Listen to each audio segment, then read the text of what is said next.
let's go back to the book and chapter 8. To run your own full node, we are going to do a few things. In this first part of the tutorial, we will make sure that the node is up and running on our Linux machine. And then in the next part, we will actually create a wallet on it and send money to and from it. Right now, the goal is to get a full node up and running. And that requires 4 steps. We will download Bitcoin Core.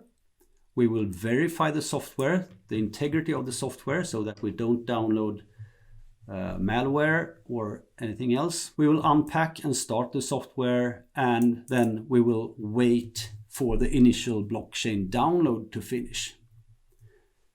The initial blockchain download is when the node starts from scratch, it needs to sync with all the other nodes on the Bitcoin network in order to get up to date with the recent blocks. So I will bring up a command line. So step 1 is to download Bitcoin Core. And you download Bitcoin Core from Bitcoin Core's webpage, which is here. So this is the main download page. It's bitcoincore.org-en-download. Or you can just go to bitcoincore.org and hit download button here. And you would normally hit this download button here to get the software you need.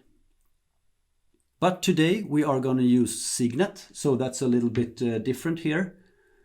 We are not going to download this one because this version doesn't have Signet yet.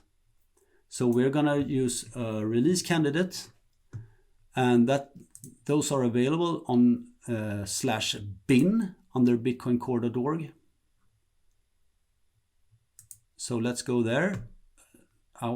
And I'm going to go for the latest release candidate, which is release candidate 3. And here they have all the downloadables. As you can see, there are several. We are running Linux, and we are running Linux on a 64-bit machine. So that means that we will use this one. This. And I'll copy that address. And I am now in my home directory, which is rather empty. I just have a temp directory here. So I will wget it like this. And while this downloads, I will show you the next steps that we'll do. So we download Bitcoin Core. That's ongoing right now. And then we will verify the software. And that includes a number of steps. We will not do all the steps, but because of time limitations, and I think we will break the flow of this tutorial if we go too deep into how to actually create your own PGP keys and stuff. We will download the signature. Because Bitcoin Core signs all their software with all their releases are signed with the Bitcoin Core signing key. And we want to download that signature in order to verify the authenticity of this file we just downloaded. So to get the signature, you go back to where you downloaded the program. We downloaded this one. And this here, SHA-256sums.asc is the actual is the signature file. So we will download that too. Copy link address.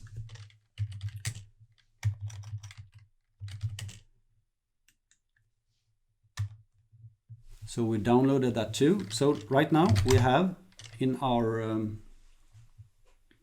home directory, we have 2 files. We have a tar.gz file and a SHA-256sums file.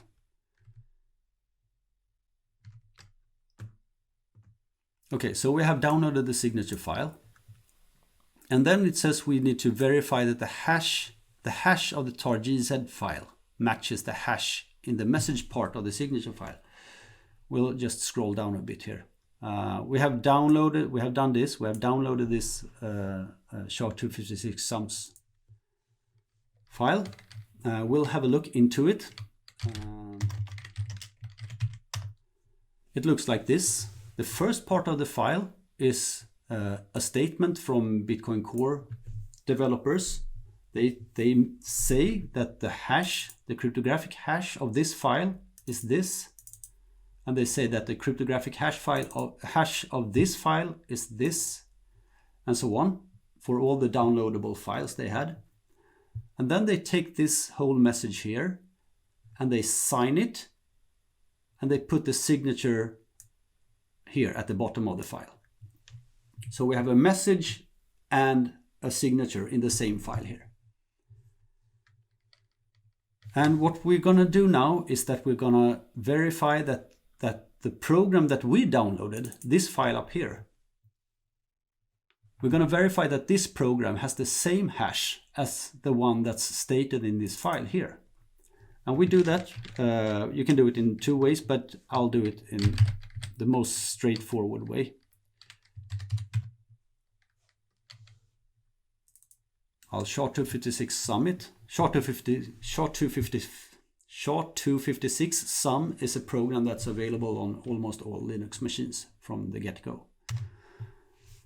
Okay, so now it's calculated the cryptographic hash, the SHA-256 of this Linux of this program here. And as you can see, the hash that we have here matches the hash that we have here. Which means that, okay, the program we downloaded is the same hash as stated in this signature file. But we still cannot trust this because we haven't verified the actual signature yet.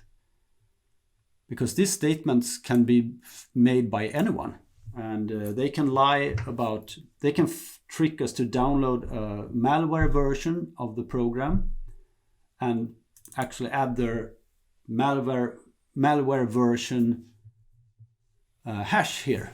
And of course we will get the same hash here when we hash the malware version.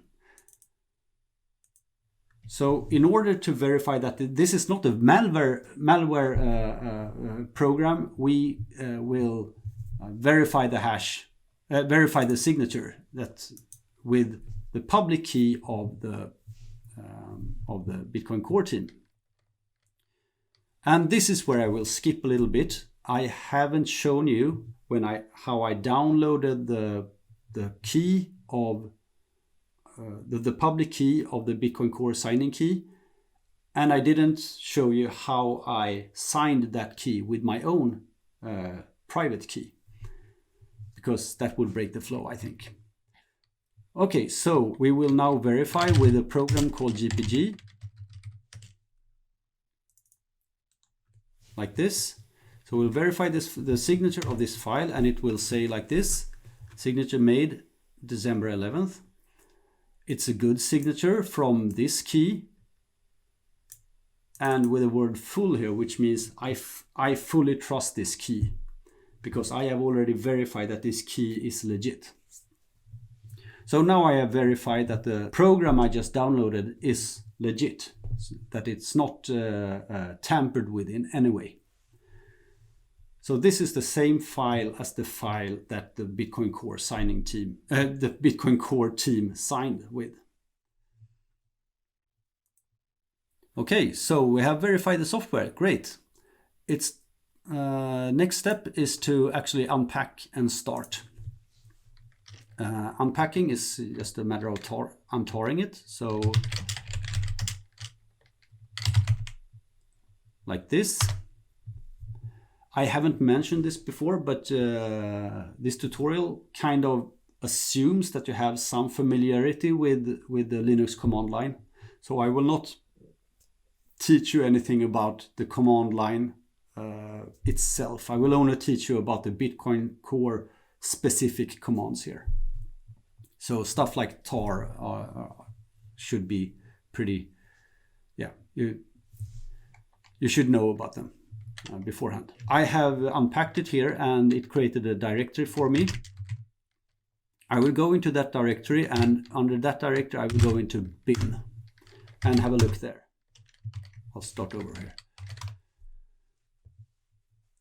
So as you can see, you have a few programs in here, and the programs that we are concerned with today are the first two. It's this one, Bitcoin D, which is actually the full node program that runs the full node. And then we have this program, Bitcoin CLI, which is a client program that talks to your full node, sends commands to it to create wallets, for example, or stop the full node.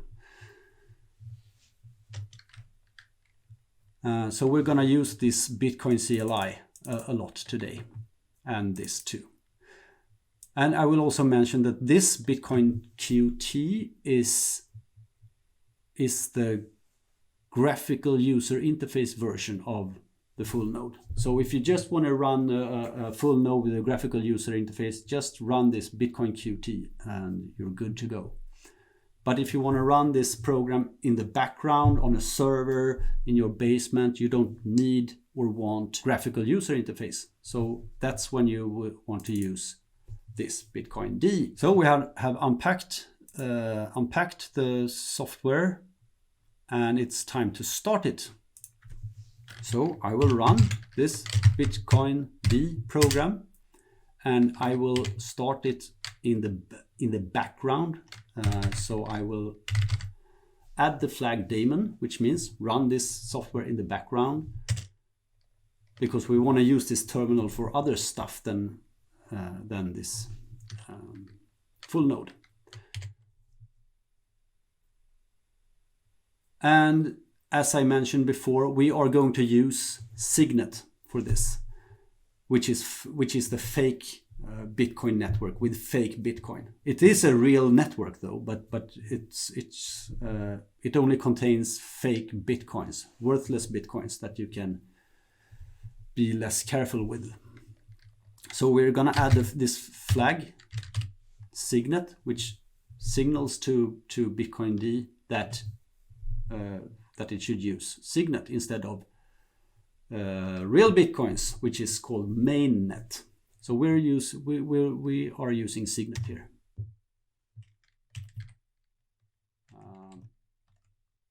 Oh, sorry. There you go. Daemon. So it says Bitcoin Core starting. Nice. This means that Bitcoin Core is starting, and we can watch the. Now we can use Bitcoin CLI on Signet and ask the node for information. For example, get blockchain info, and we'll type it to less because it's quite verbose. So you can see here we are on-chain Signet, and we have downloaded a lot of headers already, 16,000. I think that's all headers there are. These are block headers. So there are 16,000 blocks in this blockchain. And we have so far downloaded 3,748 blocks in this blockchain, which means that we haven't reached the tip of the blockchain yet, but we are approaching it quite fast here. And as you can see here, initial block download is true, which means that we are still trying to sync up with the rest of the network.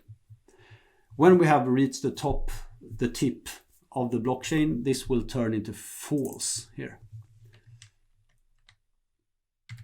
Maybe that has already happened. I don't know. Let's have a look. Yeah. So I ran get blockchain info again, and now we can see that we have all the blocks, and it has turned initial block download is now false. Cool. So we have our Bitcoin Core node up and running, it seems. There's one more thing I want to do before we leave this part of the tutorial. So we have now started our node, and I will show you how to stop the node. That's simple. You do it like this. You use the stop command like this, and now the Bitcoin Core node is stopping. And I think also that it's quite tedious to add this Signet the signet flag to every single command. So I'm going to create a configuration file for Bitcoin Core that it will read when it starts, and that Bitcoin CLI will also use when it starts. And I'm just going to do it. Signet to